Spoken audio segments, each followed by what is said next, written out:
la neoplasia de las células germinativas, el masculino, ¿sí? Ahora, Mentira. ¿querés Ahí darte volvió tiempo? Fran, sí, te vi que te había ido. Arranco yo, no te preocupes. Bueno. Mientras tanto, echarle carbón y prenderle bien el fuego. Bien, vamos a ver próstata. Bien, próstata es una glándula chiquita que está en la zona pélvica del varón, ¿sí? Eso lo tienen claro todos, ¿no? Bien, lo más importante aquí, ¿por qué es importante este aspecto anatómico? Es el tamaño y el peso, ¿sí? Por lo general, 3 por 3 centímetros o se tolera hasta 40 centímetros cúbicos, está bien, ¿sí? 40, 45 no es raro. El peso es importante, 11 gramos, ¿sí? ¿Por qué? Porque cuando yo hago un estudio de ecografía, yo puedo medir el tamaño y estimar el volumen y el peso de esa glándula y puedo saber si esa glándula está pasada en peso y puedo decir, está más grande. No puedo saber si es hiperplasia prostática benigna o es una neoplasia la que está aumentando ese tamaño de la próstata, pero son un pilín, espero que haya empezado a grabar alguien, pero sabemos que está más grande. Bueno, me van a hacer la orquesta. ¿Estás No, grabando, perdón, cierto? Aaron, era yo tratando de grabar, pero no lo va a grabar en mi Drive, sino en el de Fedir, que lo cancelé. Por favor, Fran, no. Ahí te Pero sigue por grabando qué la que no? te iba a grabar. Hagamos una cosa. ¿Por qué no entras vos con la otra cuenta de Pato 2 y ahí puedes darle grabar? Creo, no estoy seguro. No sé si se puede hacer algo así. O un Zoom de última. Bueno, voy a hacer eso, sí. Intentalo. Ahí vos sabes hacer tus triquiñuelas. Bueno, Bueno, la próstata, acuérdense, 11 gramos, 40, 45 centímetros cúbicos está bien, ¿sí? Si yo la veo en ecografía que está más grande, sé que está más grande. No sé si es por un tumor o si tengo una hiperplasia, no lo sé. Pero sé que está más grande, ¿sí? Si se fijan acá en este esquema de la esquinita, veo que generalmente las hiperplasias prostáticas benignas, o sea, las buenas, el crecimiento de la glándula sin un riesgo de cáncer, crecen en la zona central. Esa zona central se conoce como zona transicional, ¿sí? Y si se dan cuenta, en contraparte, los cánceres de próstata son más periféricos y de hecho se llaman en la zona periférica, ¿sí? ¿Hasta ahí vamos bien? Sí. Esta es una próstata cortada por la mitad. La cortó así, fíjense. ¡Pim! Ahí está la uretra. Bien. Ahora les hace sentido por qué yo tengo que hacer un tacto rectal con el dedo y tocar por el recto, porque toco la zona periférica, ¿sí? Y que si yo encuentro algo en la zona periférica es mucho más probable que esté encontrando una dureza que se correlacione con una neoplasia maligna, ¿sí o no? Porque sabemos que es periférico lo que es más maligno de la próstata. ¿Bien? A menos que esto esté muy endurecido y muy grande, que llegue a marcar alguna dureza, no lo voy a sospechar. En cambio, esto como está tan superficial y tan posterior, si esta persona tiene un cáncer, yo voy a empezar a sentirlo acá, porque eso es lo periférico, ¿sí? Y se va a sentir duropétreo, ¿sí? Que esa es la consistencia clásica de las cosas que son malignas. ¿Bien? Bien. Por posición anatómica está anterior al recto, posterior al pubis, inferior a la vejiga. Eso es una cuestión de relaciones anatómicas. Esta es la famosa próstata, ¿sí? Esta parte anterior no me interesa porque no es glandular. Esta es la zona transicional, la que me va a dar la hiperplasia prostática benigna, ¿sí? Esta zona, la amarilla. Y también tenemos la zona central, que tiene mucho menor riesgo de cáncer porque es menos glandular, y la zona con mayor riesgo de cáncer, que es la zona periférica, que es toda esta zona verde, ¿sí? Esta zona está compuesta en un 70% por glándulas, y estas glándulas son las que aumentan la predisposición al cáncer directamente, ¿sí? Ahí están las vesículas seminales y no me importan tanto. Ahora, si yo hago un corte... Una pregunta. ¿Sí? Perdón. Sí. Y en la parte de adelante, o sea, que lo que dijiste granular, lo que se ve en rosa, ahí no suele verse, o sea, ahí no suelen darse los cánceres. No, porque esa zona es prácticamente completamente fibrosa, casi inmune a una neoplasia glandular, ¿sí? Ok. Además de que está muy tabicado y muy separada de esa zona anterior de la posterior, que se divide a su vez en la transicional, central y periférica. Entonces, prácticamente, inclusive, las invasiones son muy difíciles que pasen en ese tejido, ¿sí? ¿Quedó claro ahí? Sí, perfecto.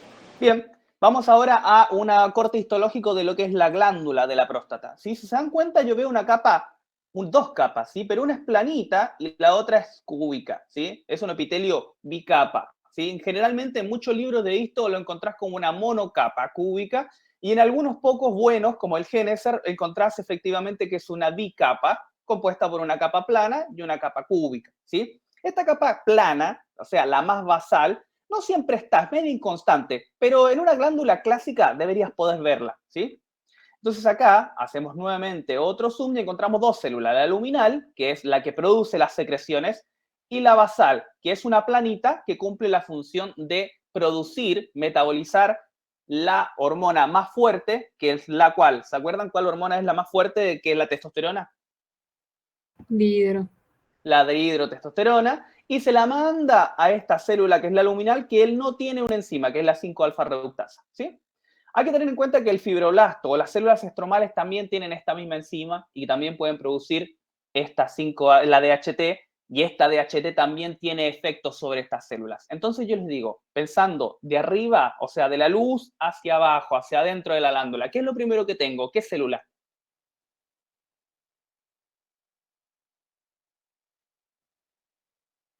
Luminal. Luminal. Debajo de la luminal, ¿qué es para ir a encontrar? ¿La capa basal? La célula basal. Acuérdense que es bicapa. Hay una capa, una célula cúbica y abajo hay una célula plana, ¿sí? Que es la plana es la que produce la DHT, porque es la que tiene la enzima, la alfa-5 reductasa. Después membrana basal, está perfecto. Y después debajo de la basal están las células estromales, que estas también tienen capacidad de sintetizar DHT y también responden a este estímulo de hormona DHT y testosterona. ¿Ok? ¿Quedó claro? Bien. Entonces yo les pregunto, ¿qué células producen o tienen la capacidad de producir DHT? La Las basal y células planas y Que el son del estromal, epitelio creo. y la estromal. Bien, ahora, ¿la célula basal produce DHT, pero es sensible a ella? No, no hace nada con eso, ¿sí? Básicamente no crece ni prolifera. La que prolifera y es sensible a la DHT, ¿cuál es? La luminal, ¿se entiende? Y esa es la que puede llegar a proliferar y sintetizar más cosas cuando hay DHT. ¿Y la célula estromal produce DHT? Sí, ya sabemos que sí. ¿Es sensible a DHT? Sí. ¿Qué creen ustedes?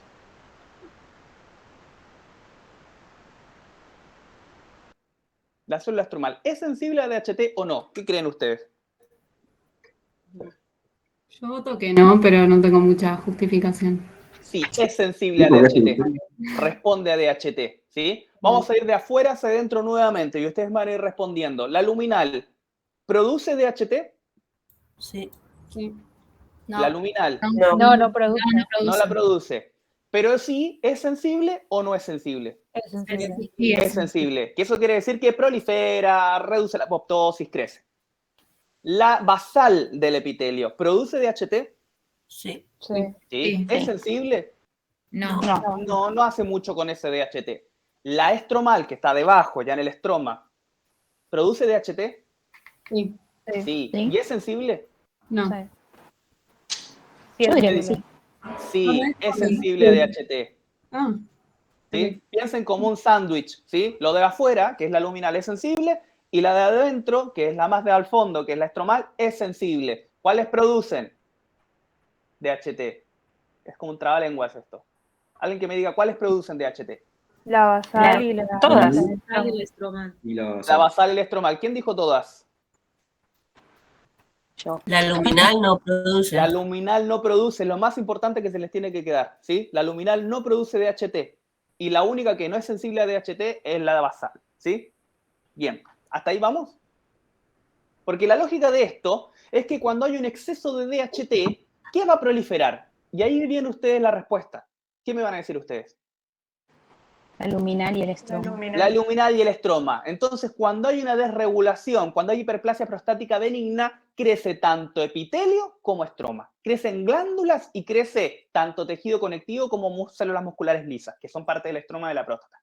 Entonces, esa es la idea, que ustedes en su mente entiendan que cuando crece la glándula, a la par, debido a que perciben el mismo estímulo, crece también el estroma. ¿Ok?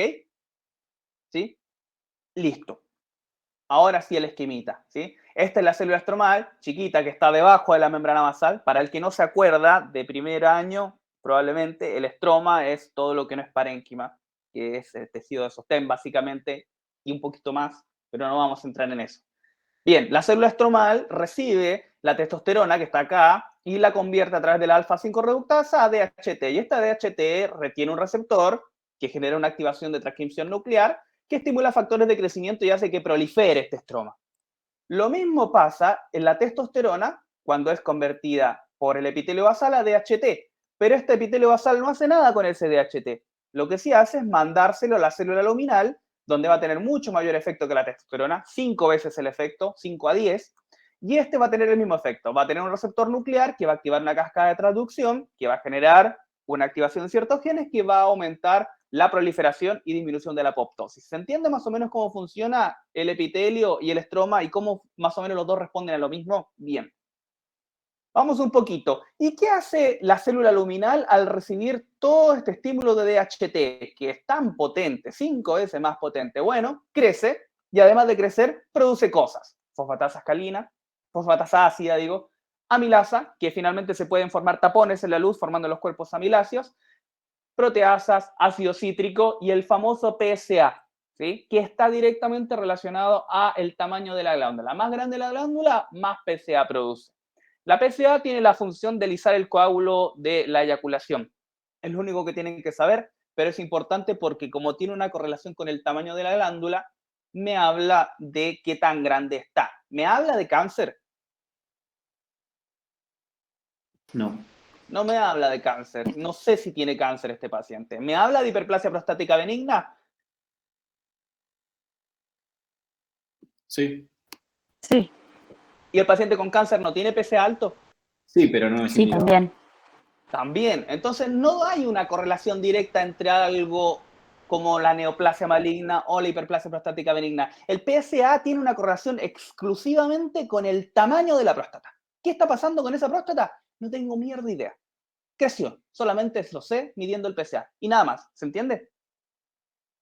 Ahora, si el PSA está brutalmente aumentado y además hay un tacto rectal, es que yo tengo que confirmar esto con una ecografía y eso, sí, obvio, se entiende. Después les voy explicando cómo va clínicamente esto. Pero lo que quiero que se queden es que los marcadores tumorales, desde Pato 1 lo saben, no son diagnósticos, ¿sí? Son para pronóstico y tratamiento, ¿ok? Bien. El famoso PSA. De ahí viene el PSA. Ahora vamos a tener un panorama general de lo que es la neoplasia y la próstata.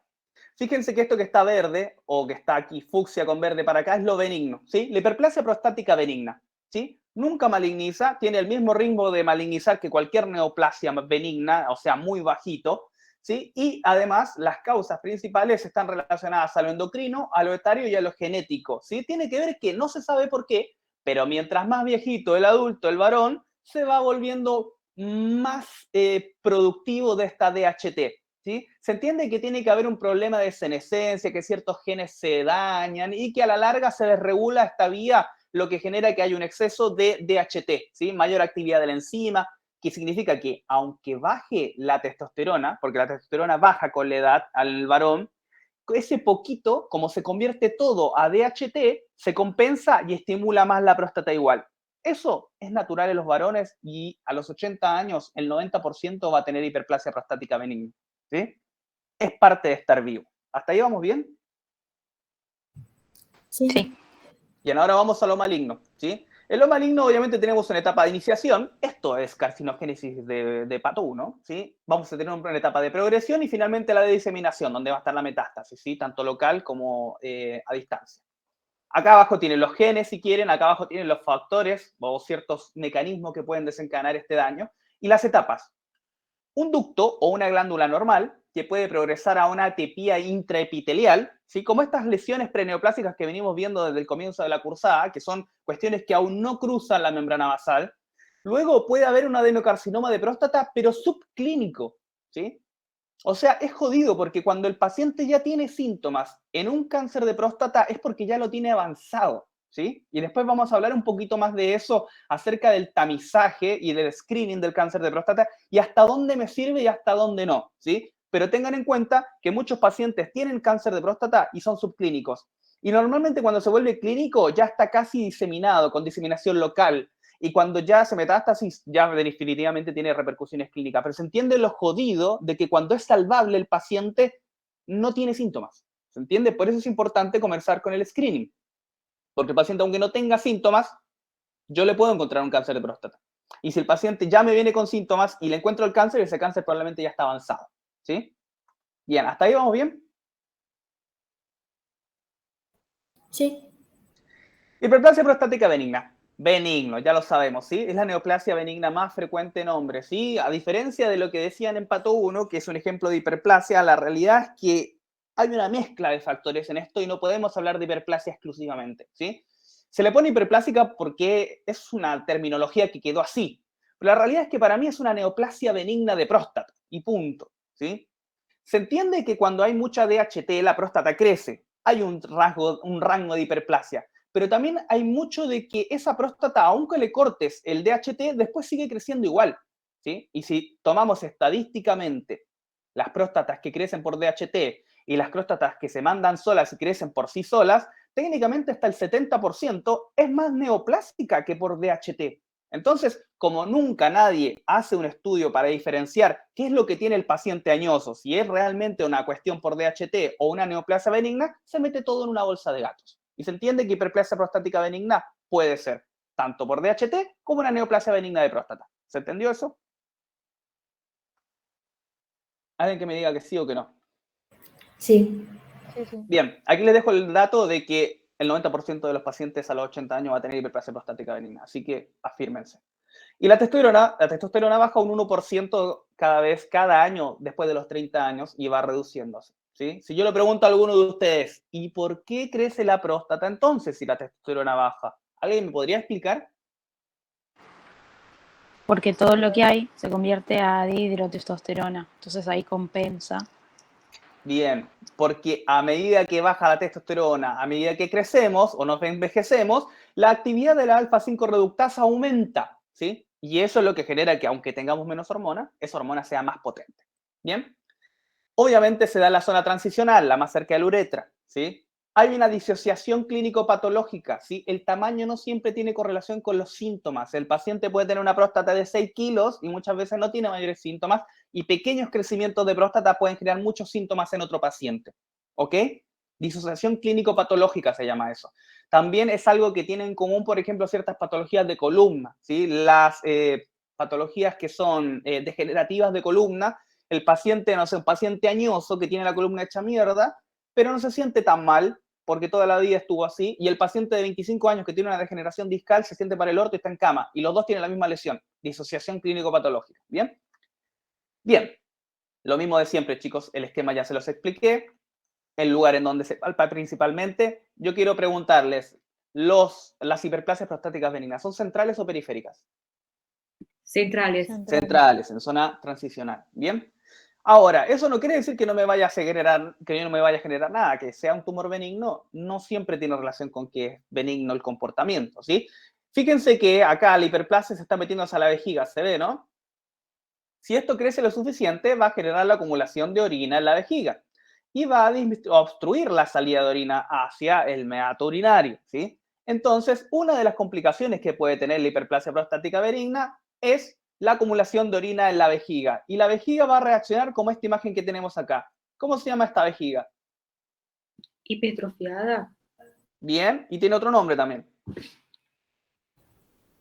¿De lucha? Vejiga de lucha, de Pato 1, ¿sí? Si se fija en la superficie de la capa muscular, está hipertrofiada y sobresale en la superficie y se ve este patrón trabeculado. ¿Sabes lo que es una trabécula? Ramas, redes, ¿se entiende? Por eso significa trabécula, ¿sí? Una trama que se marca por la hipertrofia muscular en la superficie de la vejiga. Hasta aquí vamos bien, ¿no? Una de las complicaciones de hiperplasia prostática benigna, problemas obstructivos, ¿sí? Y aquí tenemos más. Puede haber un divertículo de vejiga. ¿Y qué pasa si esta orina que se acumuló aquí se acumula más arriba, más arriba, más arriba, más arriba? ¿Por qué? Porque esto no sale, aquí no sale. Tenemos hiperplasia prostática. Entonces la orina sube, sube, sube, sube, sube, sube y se llena de líquido todo el espacio pielocalicial renal. ¿Cómo se llama esa patología? Hidronefrosis. Hidronefrosis. Y si ese crecimiento constante, crónico de líquido me comprime y me atrofia todo el parénquima renal, ¿cómo se llama eso? Insuficiencia renal.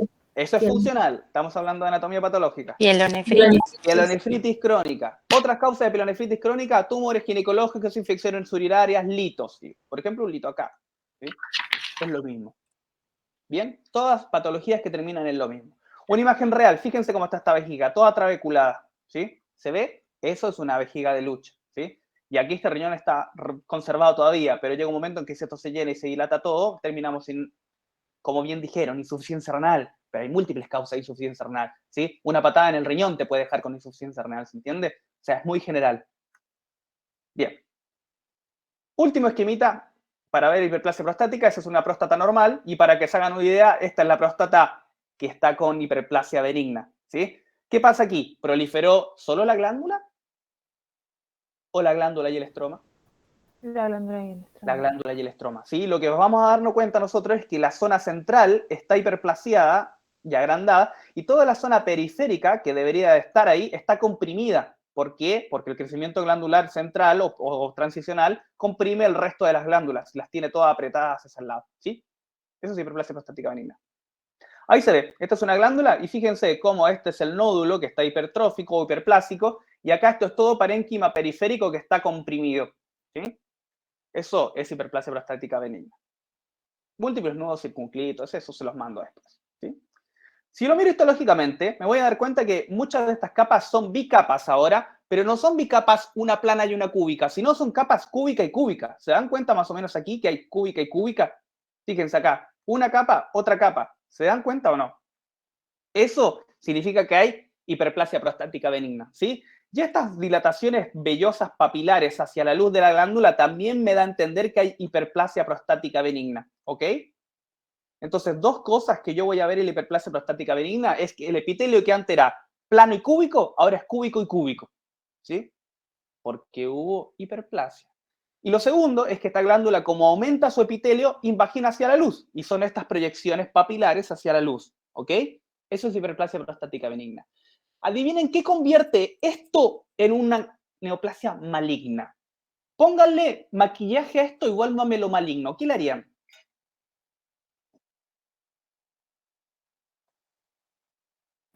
Atipía.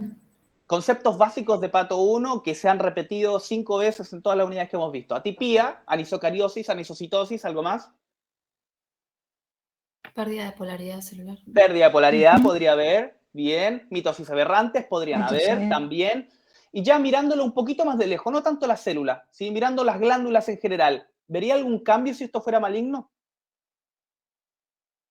Algún borramiento. No se vería el patrón glandular. Diferentes entre sí. Eso es lo primero. Que las glándulas, si bien estas, miren, fíjense, esta está hipertrófica y hiperplásica, pero fíjense que tiene una forma y tamaño más o menos parecida a esta. No es una diferencia de tamaño brutal como comparar una pelota de ping-pong con un globo aerostático. ¿Se entiende la diferencia? Eso es una diferencia de tamaño razonable. Cuando veo algo, yo digo diferencias de tamaño, hablo de diferencias de tamaño zarpadas. ¿Se entiende? Esto no es una diferencia de tamaño zarpada. ¿Ok? Esto está parecido, se ve más o menos homogéneo. En cambio, yo en una neoplasia maligna vería glándulas enormes y glándulas muy chiquitas, ¿sí? Eso sería el primer paso. Otro aspecto maligno, ¿qué podría haber? ¿Qué otro aspecto maligno podría haber? ¿No habría una bicapa? Ah, puede haber más capas inclusive. Hablemos de la glándula, estamos mirando la glándula. Habíamos dicho eso que me acaban de decir, de glándulas de distinto tamaño, es un estadio 3 de Gleason, un grado 3 de Gleason. El grado 4, ¿se acuerdan cuál era? ¿Que no se ven glándulas? No Ese se es el distinguen. grado 5, ya no hay glándula, ¿sí? Está bien, pero falta el 4. El 4 es que estas glándulas se fusionan, se empiezan a pegotear, las dos, ¿sí? Empiezan a generar uniones de glándulas. Entonces, bastante simple. 3 glándulas muy diferentes entre sí, 4 glándulas fusionadas, 5, ¿qué me dicen ustedes? Sin glándulas. Sin glándulas, no hay glándulas reconocibles. Yo aquí tengo glándulas fusionadas.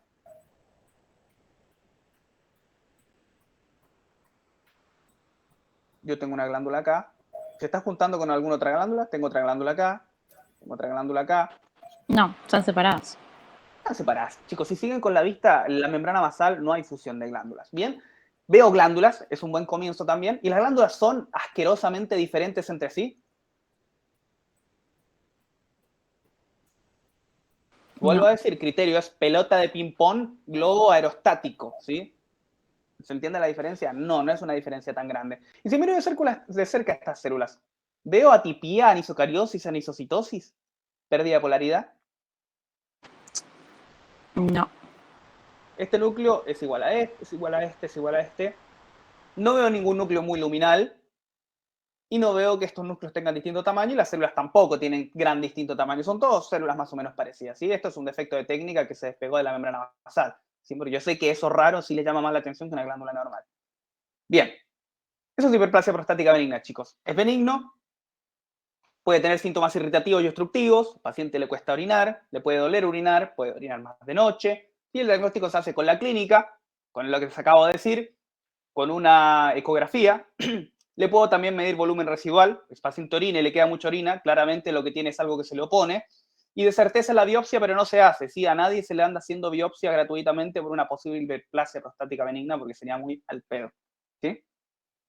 El tratamiento no lo tienen que saber, ¿sí? Tengan en cuenta que se define en función del tamaño de la próstatis y si tiene o no síntomas. Si el paciente realmente tiene síntomas muy graves como infección urinaria recurrente, insuficiencia renal, tiene litiasis a repetición, yo al paciente evalúo operarlo. Y dependiendo del tamaño de la próstata, evalúo qué procedimiento hago. Y si no tiene estas complicaciones, lo dejo expectante y le doy medicación. Chao. No tienen que saberlo, pero ahí lo tienen de regalo. Saltémonos esto. Cáncer de próstata. Habíamos dicho que es la contraparte de la hiperplasia prostática benigna, ¿sí? Dígame 3 características que tiene este cáncer que no tiene la hiperplasia prostática benigna. Pleomorfismo celular y todas las cosas malignas de las células, básicamente anisocariosis, anisocitosis, Bien, eso yo parasitolaridad. englobaría en 1. Atipia. ¿Qué más? Está en la periferia. Está en la periferia. ¿Qué otra cosa más? Tener Glándulas síntomas. distintas entre sí. En las glándulas.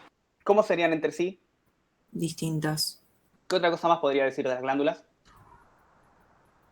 Fusionadas. Fusionadas o derechamente sin glándulas. Bien. ¿Y al tacto macroscópicamente?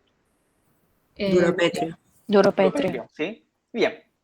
1 de cada 6 varones lo puede tener y el riesgo aumenta además sobre los 50 años todavía más, ¿sí? Es la segunda causa de muerte por cáncer más común en varones. Factores de riesgo tenemos familiares, obesidad, pesticidas, infecciones del tracto urinario recurrentes, reemplazo con andrógenos. ¿Sí? Ojo, el paciente que necesita reemplazo andrógenos le puede generar un problema a este paciente. Algunos genes, ya que les gusta a veces preguntar genes.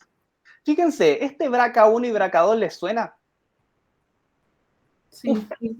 Si no son tantos genes, chicos, no sé por qué se estresan tanto, son siempre los mismos genes casi.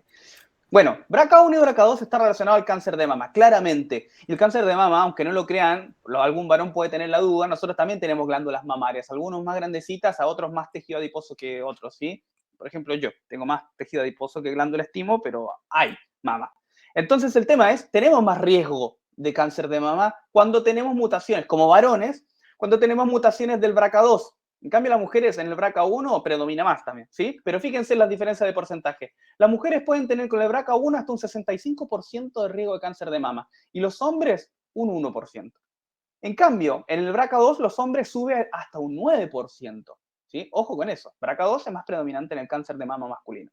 Bien, ahora las mujeres siguen a la cabeza con un 40 y un 55, igual, sí, con el BRCA2, ¿sí? Son distintos porcentajes. Ahora, fíjense que el BRCA también está relacionado al cáncer de páncreas, ¿sí? Donde el BRCA1 tiene un 1 a 3% de incidencia y el BRCA2 un 2 al 7.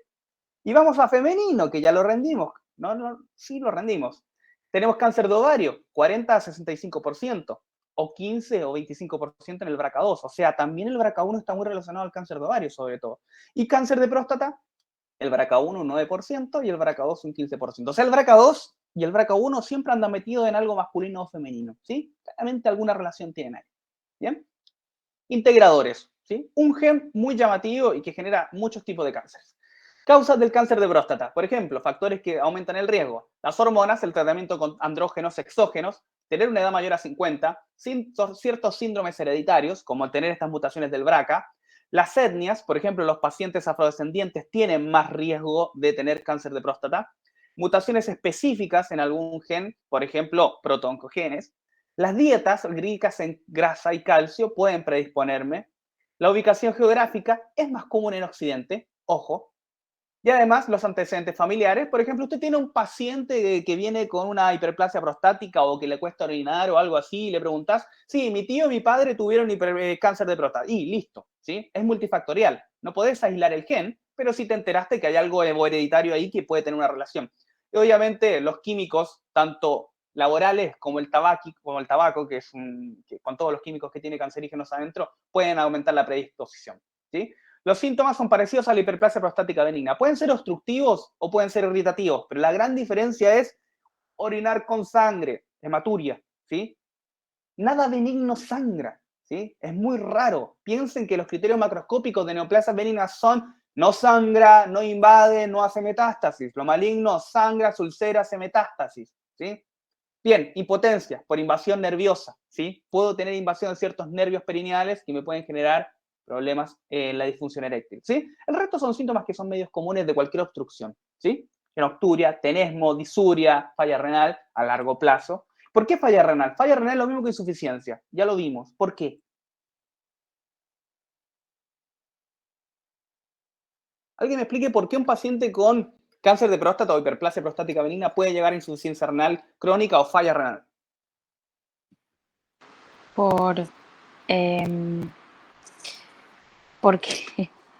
Porque hay, como es compromiso de la uretra, o sea, se comienza a, ay, no me sale la palabra, como a, que voy a decir presionar, pero no es eso en realidad. Obstruir. Y ahí, Bien, ¿y qué más pasa? y ahí se afecta la vejiga, se va a empezar a afectar la vejiga y ahí Y va a ir después, hacia arriba. porque primero la vejiga se hipertrofia, después se dilata y después falla la vejiga, ya no comprime más. ¿Y en dónde comienza a Claro. subir esa sobrecarga de volumen? Hacia arriba, hacia el riñón. Chicos, esto parece una pavada, pero es un razonamiento que ustedes tienen que hacer en 5 segundos cuando llega un paciente, ¿sí? Llega un paciente, 60 años, caminando con un bastoncito y le dice, me meo los pies, me duele orinar y se me corta el chorrito, y me duele aquí y me siento hinchado. Ah, bueno, primero, ¿qué le piden ustedes? Le preguntan, además de historia clínica, cuándo mea más, si le duele cuándo, si se le para el tilín, le preguntan si tiene familiares con antecedentes de cáncer de próstata, y después, ¿qué le piden? A ver. PSA. Está bien, Primero un pido un PSA, cultivo de orina, como para ver si cultivo de orina, descartar para ver que si no es encuentro Tanto micromaturia. ¿Ves? Una Tienes que pensar en eso, está bien. ¿Qué más? Ecografía. Una ecografía. Una ecografía, ¿sí? Porque ¿qué voy a buscar en la ecografía? ¿Voy a mirar solo la próstata? No, la vejiga, etcétera. claro. La vejiga y más arriba, ¿qué voy a buscar? Riñones. Riñón. Bien, el Los paciente me riñones. viene pálido, cansado, taquimneico. ¿Qué tiene ese paciente? ¿Un síndrome qué? Palidez mucocutánea. Síndrome anémico, chicos, semio. Entonces ustedes empiezan a pensar, cuando tengo anemia, ¿cuál es una de sus posibles causas? De todas las posibles causas. Insuficiencia renal. ¿Quién produce la eritroproyetina? Entonces ahí yo empiezo a mirar y la ecografía que le pido no es solo para la próstata, es para la vía urinaria, ver si tiene un lito acompañando, o además si tiene hidronefrosis. Porque si tiene hidronefrosis, lo más probable es que esa anemia se deba a qué proceso funcional sobre el riñón. Insuficiencia renal crónica. ¿Y producto de qué? Producto de una hiperplasia prostática, así que la estoy mirando. Y si el paciente al mismo tiempo me dice, yo tomo metformina, le tomas la glucemia y te da mayor a 200, te da 250. ¿Y qué estás pensando? Es que ese paciente tiene el riñón cagado por dos lados. Tiene una glomerulopatía diabética y al mismo tiempo tiene una hidronefrosis producto de la sobrecarga de volumen. ¿Se entiende? Y además ese paciente fue diagnosticado con lupus, imagínense, ¿se entiende? Y además toma una medicación que es nefrotóxica, ¿se entiende? Y además tiene una infección urinaria de repetición. Y eso, todo ese razonamiento, lo tienen que hacer en unos pocos minutos cuando se presenta el paciente, porque ese paciente en 5 minutos se tiene que ir con una orden de ecografía renal, ureterovesical, renal, con un análisis de sangre completo, con un hemograma, con una medición de PSA, con una orden de tacto rectal, si es que no se la haces ahí mismo. Se tiene que ir, por lo menos con esas cositas se tiene que ir, ¿sí? Y ahí tomas una conducta diagnóstica. ¿Se entiende, chicos? No es una pavada. Bien, ahora sí, arranquemos. El tamizaje. El tamizaje es discutido, hoy en día se hace a partir de los 50 años, ¿sí? Se hace con PSA y con tacto rectal, porque hoy en día se sabe que ambos juntos son mejores que por separado, ¿sí? Si bien el PSA es poco específico, el tacto rectal tampoco es tan específico, ambos juntos son una buena dupla. Así que siempre juntos, ¿ok? Ahora, los pacientes que tienen alto riesgo, por ejemplo, un paciente de primer grado que haya tenido esto, un paciente afroamericano, probablemente comience a los 40 a hacerle el PSA y el tacto rectal, ¿sí? Ahora, la cuestión es esta. En Estados Unidos, en algún momento se decidió, de hecho, se decidió ahora, es una cuestión actual, si ustedes se van a Estados Unidos, no les van a hacer tacto rectal ni PSA a ninguna edad. ¿Ok? ¿Y por qué se preguntan ustedes? Primero porque en Estados Unidos Hay una organización que se llama la Task Force. Y la Task Force se encarga de medir el impacto epidemiológico de todas las medidas de screening. Son, digamos, la Biblia del médico de familia de acá de Argentina, porque ellos también se fijan mucho en la que dice la Task Force, ¿sí? ¿Qué indicación hay y qué no indicación hay? De ahí, sobre las medidas de las Task Force, están las guías o las indicaciones de las sociedades americanas o europeas. Y después, más localmente, de las guías latinoamericanas. Y después las sociedades argentinas. Y ahí, por ejemplo, ya tenemos como 4 posibles criterios de screening. Y después encima tenemos la Sociedad de Urología Argentina, la Sociedad de Cáncer de Próstata, la Sociedad de Oncología, y cada uno tiene su propio criterio, ¿se entiende? Y en función de eso se hace una guía de práctica clínica que toma todo ese consenso y dice, bueno, cortemos en 50 años, por favor, en Latinoamérica vamos a hacer screening a partir de los 50 años, ¿sí? ¿Se entiende que estas reglas no vienen del cielo? Todo lo que ustedes hacen depende de muchas discusiones y consensos y congresos y cosas que se discuten y están fundamentadas con mucha evidencia, ¿sí? O por estudios grandes. ¿Qué pasó? Estados Unidos dijo, quieren un gasto público tremendo, hacer PSA y tacto rectal a todo el mundo. Y segundo, se dieron cuenta que en el año del 80, cuando comenzó el boom de empezar a hacer PSA y tacto rectal, empezaron a diagnosticar más pacientes con cáncer de próstata. Y eso está buenísimo, ¿cierto? Fíjense, en el pico de los años 90, del diagnóstico de cáncer de próstata por PSA y tacto rectal, estaban diagnosticando una brutalidad, ¿sí? 250, ¿cuánto? 250 por cada 10.000 personas. Un golazo. Todo un éxito. No, fíjate que no, porque la tasa de mortalidad apenas se modificó. ¿Qué me quería decir esto? Es que yo puedo sobrediagnosticar a medio mundo en Estados Unidos de cáncer de próstata y no necesariamente se me van a morir de eso. ¿Se entiende? Y puedo gastar un montón de guita haciendo un montón de estudios de cáncer de próstata, ese es su argumento. Sin embargo, esto no disminuye la mortalidad ni tampoco la aumenta. No cambia nada prácticamente. ¿Se entiende? ¿Y a qué conclusión llegaron estas personas? La muerte del cáncer de próstata se demora como 15 años. O sea, una persona se puede demorar hasta 15 años en morir de un cáncer de próstata. Si el paciente tiene 85 años, ¿de qué me sirve diagnosticarlo y tratarlo del cáncer de próstata? Señor, usted se va a morir por atorarse con una manzana. Se va a morir ahogado por un chorizo antes de morirse del cáncer de próstata, ¿sí? Y esto no es muy poco común en distintas patologías, sobre todo los neoplásicos, ¿sí? Entonces, su postura extrema es no hacerle screening a nadie en Estados Unidos. ¿Sí? Ellos no gastan guita, ¿por qué? Porque el sesgo de avanzada de sobrediagnosticar no tiene un beneficio real sobre la tasa de mortalidad. Entonces, ellos ahorran esa plata, porque allá todo es privado, y lo poco público que tienen no lo recomiendan. Lo dejan a criterio del paciente. Él tiene que pagárselo, ¿sí? Si él siente que es una necesidad, lo paga, punto. Acá no. Acá en Argentina y en Latinoamérica en general, es obligatorio a partir de los 50. No obligatorio, nadie te va a ir a buscar a la casa, pero una vez que vas a una consulta te lo van a pedir. Te la van a recomendar hacerte. ¿Bien? Bien. Lo primero que voy a hacer yo para el diagnóstico de PSA. Fíjense, yo puedo medir PSA y el PSA siempre que me dé menor a 4 va a ser poco sugestivo, pero ya cuando empiezo a mirarlo mayor a 4 o menor a 10 o mayor a 10, ya empiezo a mirarlo con más cariño, ¿ok? Eso es importante. Entonces, el corte del PSA es 4, ¿ok? Todo PSA mayor a 4 es feito y cuando es mayor a 10 es muy feito, ¿sí?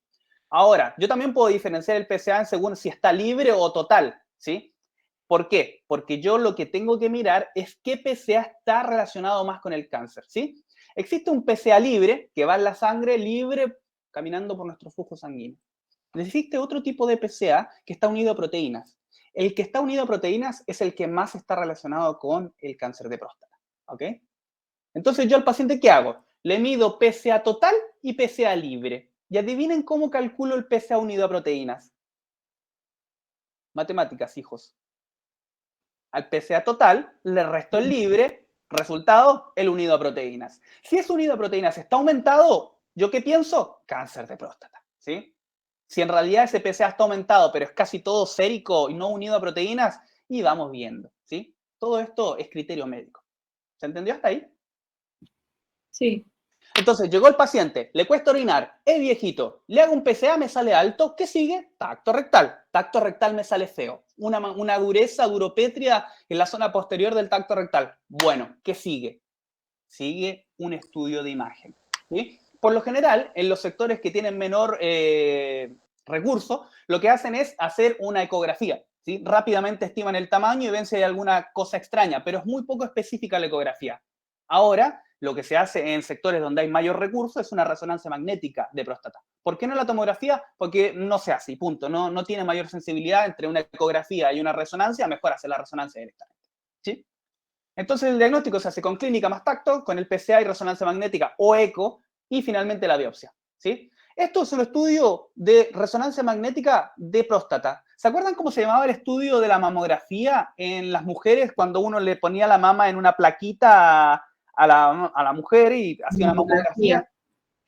Y esa mamografía tenía una escala. ¿Cómo se llamaba esa escala? En función de que yo decía, eso es maligno o no maligno. El VIRATS o el BIRATS, ¿sí? Resulta que existe en próstata un PIRATS, ¿sí? Y se hace en función de esto mismo, ¿sí? No tienen que saber más que eso. Está todo tipificado en diagnóstico por imagen. Y sí que tienen que saber que los estadios 4 y 5, que son los últimos, van a biopsia, ¿sí? O sea, la historia del paciente es la clínica, el PSA alto, el tacto rectal alterado, una resonancia magnética con un PIRATS de 4 o 5, me obliga a hacer una biopsia y ver qué mierda hay metido ahí, ¿sí? Fíjense esto. Yo tengo un paciente que tiene una próstata con un rango de tamaño. Fíjense, el paciente viene con un PSA de 7.6. ¿Está bueno o está malo esto? Está malo. Está alto, ¿sí? Está mayor a 7, o sea, mayor a 4, es 7. Ahora, veo que la próstata está de tamaño normal. Tiene un volumen estimado de 25 centímetros cúbicos. Está dentro del rango, ¿sí? Ahora, la zona de transición periuretral tiene una señal heterogénea de secuencias morfológicas habituales. Habitual, está buena. Zona periférica de grosor normal con disminución difusa de la señal en T2. Algo raro hay ahí, ¿sí?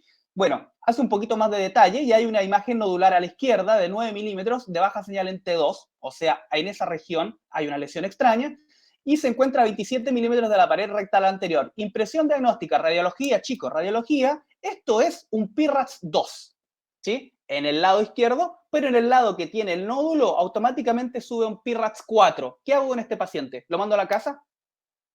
Biopsia. No, biopsia. Biopsia, 4 o 5, ¿sí? Se va a biopsia. Le hacemos una biopsia, ahí está. Se ecoguía esto, se le mete, es bastante incómodo, se hace profilaxis con antibiótico, el paciente se le trae, es doloroso, queda con malestar. O sea, por eso te digo, cuando hacían la pregunta de la semana pasada o antepasada, decían, para el diagnóstico precoz, ¿se hace la biopsia? Chicos, ¿les van a estar haciendo esto a todo el mundo para diagnosticar precozmente? Claramente no, ¿sí? Claramente no. Ahora, te hacen esta cosita, te ponen anestesia, la profilaxis antibiótica y te empiezan con esta agujita a pinchar y sacar imágenes como en sacabocado, te van sacando, ¿cómo te digo? Trocitos, ¿sí? Largos de próstata en distintos lugares de la próstata. Te pinchan en distintos lugares, ¿sí? Y en función de eso van mirando y de todo esto lo miran al microscopio. Y ellos dividen la próstata en regiones, así, centrales, izquierdas, derechas, y van diciendo, esta región tiene algo raro, esta región no tiene nada, esta región tiene algo raro, ¿se entiende? Y van mirando al microscopio, ¿bien? En función de eso se hace el famoso score Gleason, ¿sí? En función de esta biopsia. Bien, cerrando el tema, fíjense, acá hay una hiperplasia prostática benigna, ¿se dan cuenta? Hay una capa bicapa de células cúbicas sin mayor atipía, y no hay nada más. Pero acá hay células malignas. ¿Se dan cuenta la diferencia? Acá al ladito tengo glándulas casi deformes, medias fusionadas, chiquitas, otras más grandes, y se ve la atipía en las células. Se nota la atipía, ¿no? ¿Ven esos núcleos redondos con este chiquito y este enano acá al lado? ¿Se entiende que uno es maligno y esto es benigno, no? Esto es benigno y esto es maligno. ¿Se entiende la diferencia y la deformidad que hay entre las dos? Sí. Después lo vamos a ver más claro, pero se entiende, ¿sí? Más o menos eso es lo que esperaría ver el paciente. El patólogo también.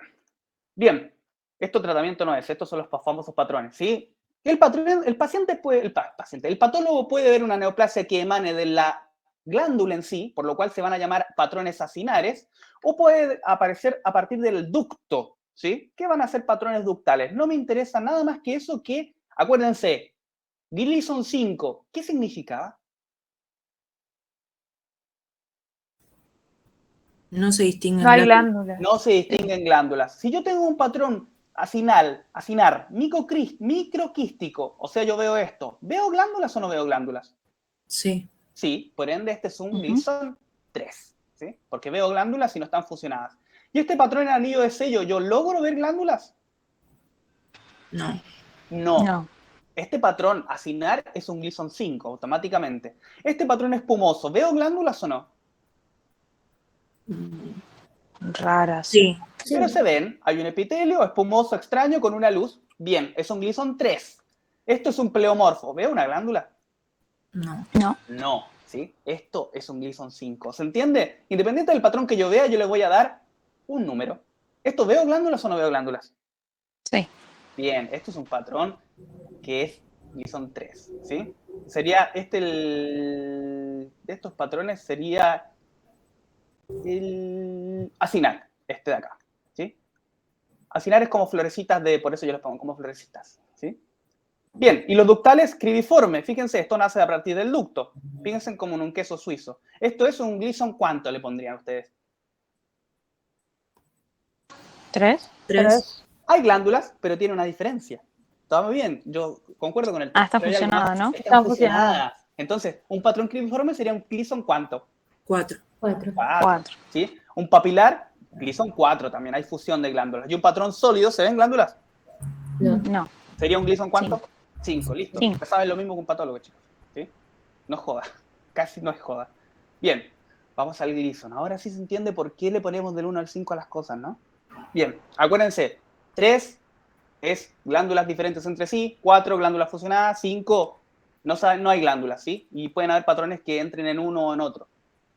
El valor que yo le doy al Gleason es del 1 al 5, ¿sí? Y en función del patrón más frecuente más el segundo patrón más frecuente, yo hago el score, ¿sí? Ahora, hoy en día, el grado 1 y el grado 2 nos informan más, ¿ok?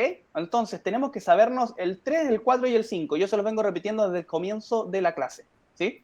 El 1 y el 2 no se lo tienen que saber, no me importan, no le importan a nadie, ¿sí? No se informan, ya no se notifican, ¿bien? Si yo tengo todas estas posibles sumas entre 3, 4 y 5 solamente, ¿cuál es el menor número que yo puedo lograr sumando estos tres números?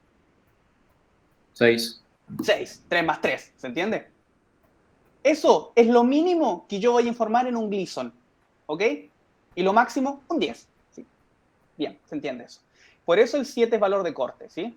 7 más 4 es mejor que 4 más 3. ¿Se entiende por qué? Porque el patrón más frecuente sería el 4 en el caso de abajo, y eso significa que es un patrón con glándulas fusionadas. Por ende es un patrón de peor pronóstico.